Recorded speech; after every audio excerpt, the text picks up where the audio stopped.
Monsieur le maire de la commune de Ziguinchor, Monsieur le président de l'Union des anciens combattants et victimes de guerre, autorités religieuses et coutumières, honorables invités. La célébration du 62e anniversaire de la fête nationale de l'indépendance du 4 avril, marquant l'accession de notre pays à la souveraineté internationale, coïncide cette année avec une période intense de repentance avec le carême et le ramadan. À cette occasion, je réitère mes vœux de 5 ans de carême à la communauté chrétienne et de bon ramadan à la communauté musulmane.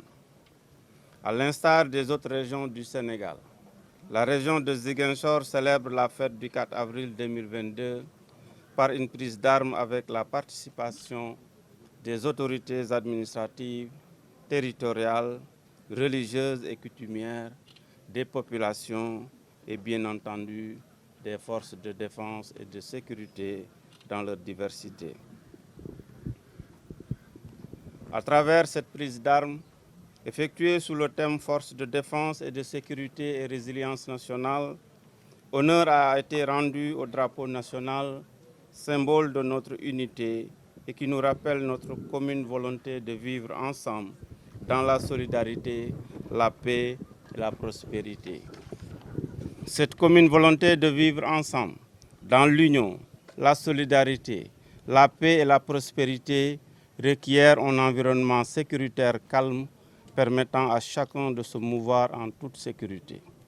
À ce sujet, je salue l'engagement et les efforts des forces de défense et de sécurité dans la sécurisation des personnes et des biens et dont les actions de tous les jours visent à instaurer un climat de paix et de sérénité pouvant permettre aux populations de disposer d'un environnement favorable à la vie familiale, à la conduite d'activités socio-économiques, en somme, à une existence conforme à leurs aspirations.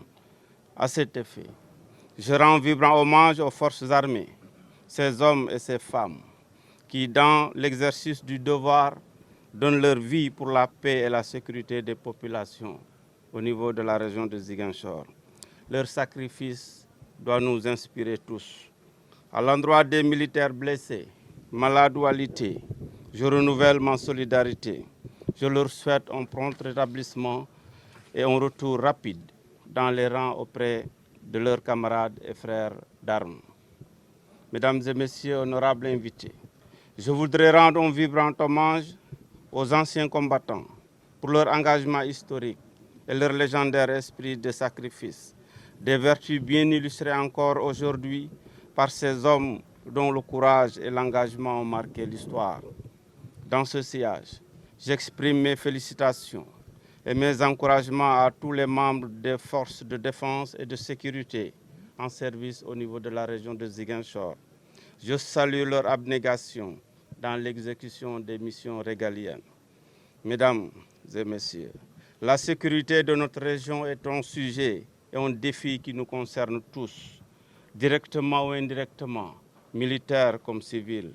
Sans sécurité, il n'y a pas de vie en paix, encore moins une vie en société. Notre région a besoin d'hommes et de femmes qui s'engagent pour la protection de tous, à l'image des forces de défense et de sécurité. C'est pourquoi j'invite et j'encourage les populations à s'investir à côté de l'État pour promouvoir le développement harmonieux des villes et des villages de la région, dans la communion des cœurs et des esprits, la concorde, la tolérance, la solidarité et l'esprit de paix.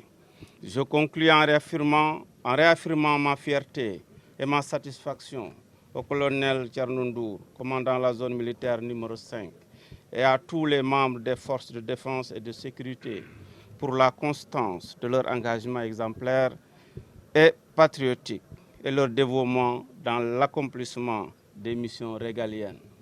Jambar, je vous souhaite une bonne fête. Merci.